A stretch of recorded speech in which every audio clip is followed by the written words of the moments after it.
Hello friends, Bihar शिक्षक भर्ती TRE 3 में 1 to 5 और 6 to 8 का रिजल्ट तो आ चुका है और अब इसमें डॉक्यूमेंट वेरिफिकेशन की प्रोसेस जल्द ही स्टार्ट होगी और उसके साथ साथ 9, 10 और 11, 12 का रिजल्ट भी आना बाकी है और जल्द ही प्रकाशित की जाएगी। उसके बाद इसका भी डॉक्यूमेंट वेरिफिकेशन होना है। उसी कड़ी में अभ्यर्थी यहाँ पे परेशान है कि अब रिजल्ट तो आ गया, अब जैसे कौन कौन से डॉक्यूमेंट्स हमें तैयार करना है, कौन कौन से डॉक्यूमेंट वेरिफिकेशन में डॉक्यूमेंट्स लगने वाले हैं, किस प्रकार से लगने वाले, चाहे बैंक जैसे पासबुक को लेकर हो, चाहे जैसे अन्य डॉक्यूमेंट्स को लेकर को हो, जैसे बीपीएससी का वाटरमार्क वाला डॉक्यूमेंट हो, किस प्रकार से यहाँ पे होगा, उन सभी चीज़ों के बारे में हम एक एक करके डिस्कस करेंगे। अंत तक जरूर जुड़े रहेंगे, सारी जानकारी को एक एक करके हम समझेंगे। सबसे पहले हम यहाँ पे देख लेंगे कि बीपीएससी शिक्षक भर्ती टीआरई 3 में डीबी में लगने वाले आवश्यक दस्तावेज। दोस्तों ये वीडियो काफ़ी ज़्यादा महत्वपूर्ण होने वाले हैं, इसीलिए इस वीडियो को ज़्यादा से ज़्यादा शेयर जरूर कर दीजिएगा उन सभी अभ्यर्थियों तक जो बीपीएससी टीआरई 3 में जैसे यहाँ पे एग्जाम दिए थे। यहाँ पे देखिए और जिनका रिजल्ट भी हुआ है यहाँ या फिर जिनका होने वाला है 9, 10 और 11, 12 में आधार कार्ड आपको लेना है। चाहे आप देखिए फॉर्म फिल करते समय जो भी डॉक्यूमेंट दिए होंगे आईडी प्रूफ के रूप में, जैसे आपको चाहे पैन कार्ड दिए होंगे, ड्राइविंग लाइसेंस दिए होंगे, वो तो लगेगा, लेकिन आधार कार्ड आपको कंपलसरी है। आधार कार्ड जैसे आपको ले जाना है और उसके साथ साथ आपका लिंक जो मोबाइल नंबर है आधार कार्ड से वो भी ले जाना जरूरी है, क्योंकि यहाँ पे सीधा जैसे OTP से वेरीफाई किया जाएगा, OTP वहाँ पे आपको लिया जाएगा। उसके साथ साथ यहाँ पे फोटो के लेकर बहुत ज़्यादा यहाँ पे है कि कितना फोटो ले जाना है, तो मैं यहाँ पे मैक्सिमम बता दिया हूँ कि 20 से 25 आपको ज़रूरत पड़ने वाला है। लगभग में 15 से 20 आपको ज़रूरत पड़ जाएगा, तो यहाँ पे आप थोड़ा सा एक्स्ट्रा ही करके ले लीजिए, अच्छा रहता है। जो आपको एडमिट कार्ड में फोटो है वही लेने का प्रयास करें। उसके साथ साथ आपको एडमिट कार्ड ले जाना है, और एडमिट कार्ड कौन सा, तो जो आपने एग्जाम दिया है जिस पे आपका जैसे कि स्टिकर लगा होगा तो वो वाला एडमिट कार्ड आपको ले लेना है। उसके बाद हम आगे बात करते हैं एप्लीकेशन फॉर्म का। एप्लीकेशन फॉर्म जो है सो जो भी आप जैसे आप आवेदन किए होंगे तो उसमें जैसे 3 पेज का 4 पेज का होगा। आप जैसे जब भी एप्लीकेशन आवेदन आप किए होंगे बीपीएससी टीआरई 3 का, तो आप जैसे यहाँ पे जहाँ से भी आप जैसे ऑनलाइन किए होंगे वहाँ से आपको फाइनल सबमिट करने के बाद एक जैसे आपका रिसिप्ट मिला होगा उसी को जैसे एप्लीकेशन फॉर्म जाने आवेदन प्रपत्र जो है सो आपको ले लेना है, वो भी मांगा जाएगा आपसे, तो उसको भी प्रिंट आउट करके जो है आपको निकाल लेना है और उसकी भी ज़रूरत पड़ने वाली है। उसके बाद आ जाती है कि आपका जो है सो यहाँ पे एजुकेशनल क्वालिफिकेशंस। अब उसमें जो है सो आपको यहाँ पे देखिए मैट्रिक का सर्टिफिकेट आपको लगेगा, मार्कशीट और सर्टिफिकेट। मार्कशीट सर्टिफिकेट अब देखिए सीबीएसई वालों में जैसे होता है कि सर्टिफिकेट और जैसे यहाँ पे आपका मार्कशीट दोनों एक ही होता है, तो यहाँ पे एक ही चलेगा। जिस बोर्ड में जैसे आपका एक ही है अगर तो एक ही चलेगा। फिर इंटर का जैसा मार्कशीट और सर्टिफिकेट आपको लगने वाला है, ये जैसे 1 to 5 के लिए मैं बता रहा हूँ, और जैसे इतना तक तो कॉमन है सभी के लिए, 1 to 5 हो 6 to 8 हो, सभी के लिए जैसे इतना कॉमन है कि जो है सो यहाँ पे 9, 10 हो सारा के लिए। अब यहाँ पे बात आ जाती है कि जैसे अगर जैसे आप 6 to 8 भरे होंगे तो आप जैसे ग्रेजुएशन स्तर पर भरेंगे तो उस स्थिति में जो है सो आपको क्या होगा कि आपका ग्रेजुएशन का भी जैसे यहाँ पे मांगा जाएगा मार्कशीट, उसके साथ साथ सर्टिफिकेट। अगर सर्टिफिकेट में जो है सो आपके पास नहीं है तो आपके पास प्रोविजनल भी है तो आपको चलेगा। 1 to 5 वाले ध्यान रखें कि आपका इंटर तक कंपलसरी है, ग्रेजुएशन यानी 6 to 8 वाले यहाँ पे आपको ग्रेजुएशन का भी जैसे देना जरूरी पड़ेगा। और यहाँ पे उसके साथ हम जैसे अगर पीजी यानी 9, 10, 11, 12 स्तर पे जाएंगे आप, तो यहाँ पे पीजी यानी पीजी का सर्टिफिकेट कंपलसरी हो जाता है 11, 12 के लिए, और 9, 10 के लिए यानी ग्रेजुएशन तक आपका ग्रेजुएशन लेवल में जैसे आप जो भी डिग्री है, चाहे बीटेक किए होंगे या फिर जैसे ग्रेजुएशन स्तर का जो भी डिग्री है आप उसमें वैलिड होंगे। पीजी स्तर का जो भी डिग्री है अगर आप जैसे तो उसमें भी वैलिड होंगे। उसके साथ साथ अगर जैसे आप बीएड, डीएलएड और एमएड का जैसे आपका मार्कशीट भी मांगा जाएगा, उसके साथ साथ सर्टिफिकेट मांगा जाएगा। सर्टिफिकेट नहीं है तो आपको प्रोविजनल भी जैसे यहाँ पे देना पड़ेगा। अब देखिए 1 to 5 के लिए डीएलएड जरूरी है, कंपलसरी है डीएलएड ओनली। 6 to 8 के लिए आपको बीएड प्लस डीएलएड दोनों में से कोई है तो आप चलेगा। फिर 9, 10 के लिए केवल बीएड चाहिए। 11, 12 के लिए जैसे बीएड, एमएड या फिर जो है इंटीग्रेटेड कोर्स भी है, या फिर जैसे यहाँ पे अलग तरीके से जो डिग्री सब है उसमें जो है 4 साल वाला जो है 9, 10 के लिए। फिर 11, 12 के जैसे आपका जो है यहाँ पे बीएड भी है चलेगा, एमएड भी चलेगा।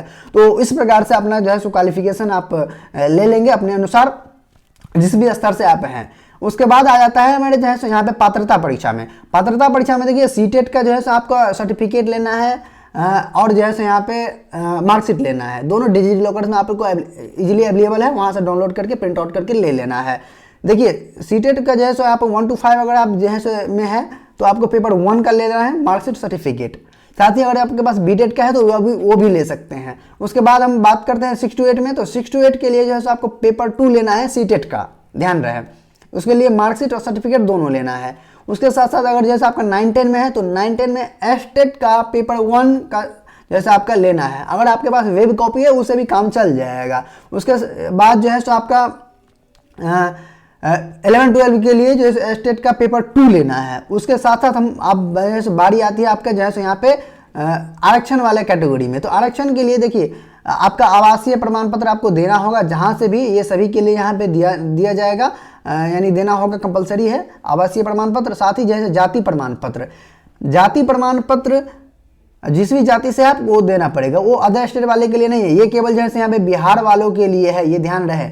बिहार वालों के लिए EWS प्रमाण पत्र, अगर जनरल से है आप, जैसे आपका इनकम जैसे 8 लाख से कम है, तब जैसे आपको इस स्थिति में EWS प्रमाण पत्र आपको देना होगा। ये भी केवल बिहार वालों के लिए ही है, अदर स्टेट वाले इस सब की जैसे कोई ज़रूरत नहीं है। बाकी जितना भी मैंने बताया सभी को, चाहे बिहार से हो अदर स्टेट से हो, सभी को उतना लगेगा।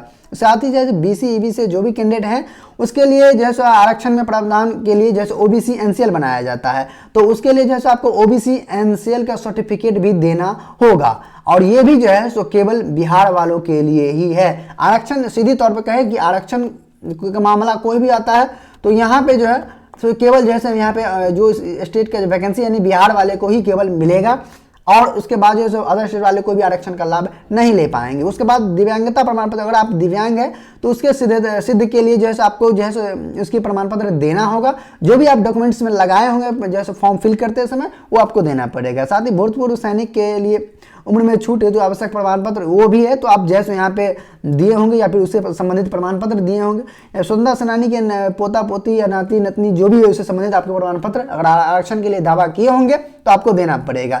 ये सब जितना भी मैंने बताया यहाँ पे 16 नंबर से लेकर यानी 17 नंबर से लेकर के जो है आपका 22 नंबर तक ये केवल बिहार वालों के लिए है। इतना आपको केवल बिहार वाले के लिए है।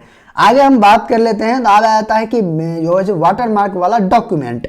वाटर मार्क वाला डॉक्यूमेंट की स्थिति में जैसे हम देखें तो यहाँ पे जब आपका वेरिफिकेशन स्टार्ट होगा उससे पहले कुछ दिन पहले ही जैसे आपको BPSC के साइट पर जो है सो एक लॉगिन करने का जैसे अवसर दिया जाएगा, और लॉगिन करके डैशबोर्ड पे जैसे आपको सारा डॉक्यूमेंट आप जो भी अपलोड किए होंगे फॉर्म फिल करते समय वो आपको अवेलेबल करा दिया जाएगा। वहाँ से आपको सिंपली डाउनलोड करना है, और डाउनलोड जैसे ही होगा तो जैसे जो इसके लेकर जो सूचना आएगी तो निश्चित रूप से मैं इस चैनल के माध्यम से बता दूंगा।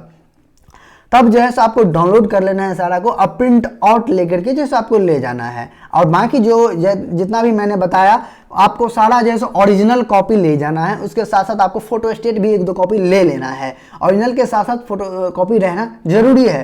तो ये जितने भी मैंने बताया सारा ओरिजिनल, उसके साथ साथ जो है आपका ये वाटर मार्क वाला डॉक्यूमेंट ले जाना है। उसके साथ साथ अगर जैसे अवेलेबल हो तो आप बैंक पासबुक भी ले जा सकते हैं डॉक्यूमेंट यानी वेरिफिकेशन के दौरान, अगर ज़रूरत पड़ा तो ठीक है, अगर जैसे क्योंकि उसके बाद ही उसकी ज़रूरत पड़ती है। और जो है सो यहाँ पे बैंक में जो है सो बहुत ज़्यादा यहाँ पे परेशानी है कि यानी क्वेरी भी आ रहा है कि स्टेट बैंक ही होना जरूरी है। तो ऐसा कोई जो है सो कंडीशन नहीं है, कोई भी बैंक है आपका तो चलेगा। ऐसा नहीं है कि स्टेट बैंक ही होना कंपलसरी है। तो उम्मीद करते हैं जो डॉक्यूमेंट वेरिफिकेशन की इतनी सारी लिस्ट है और इसी के आधार पर जो है सो आपको TRE1 TRE2 का वेरिफिकेशन हुआ है। अब आगे TRE3 में भी इसी प्रकार से ही होने वाला है। तो निश्चित रूप से जैसे ये डॉक्यूमेंट आपके जैसे पास होना चाहिए और होगा कहीं ना कहीं। अब कहीं ना कहीं इतरे बितरे होंगे अगर जो है सो आप तो इसको लेकर जो है सो पूरी जैसे सजग हो जाए, क्योंकि आप इसके में ज़्यादा देर नहीं लगेगी। जैसा कि सूचना आ रहा है कि जल्दी ही इसकी वेरिफिकेशन प्रोसेस स्टार्ट होने वाली है। तो उम्मीद करते हैं ये सारी जानकारी और ये सारी अपडेट और DV की जो लिस्ट है वो आपको समझ में आ गया होगा अच्छे तरीके से। इस रिगार्डिंग आपके मन में कोई और डाउट कन्फ्यूजन या फिर कोई और सलाह सुझाव रहते हैं तो निश्चित रूप से जो कमेंट्स बॉक्स में कमेंट्स कर दीजिए, मैं उसका रिप्लाई कमेंट्स में आपको जरूर दे दूंगा। साथ ही चैनल पर नए पुराने हैं सब्सक्राइब नहीं किए सब्सक्राइब कर लीजिए, पैसे नहीं लगते हैं सब्सक्राइब करने में। वीडियो अच्छा लगा हो लाइक कमेंट जरूर कीजिएगा, अपने दोस्तों के साथ जरूर साझा करिएगा। वीडियो में लास्ट तक बनाने के लिए बहुत बहुत धन्यवाद। आपका दिन शुभ हो।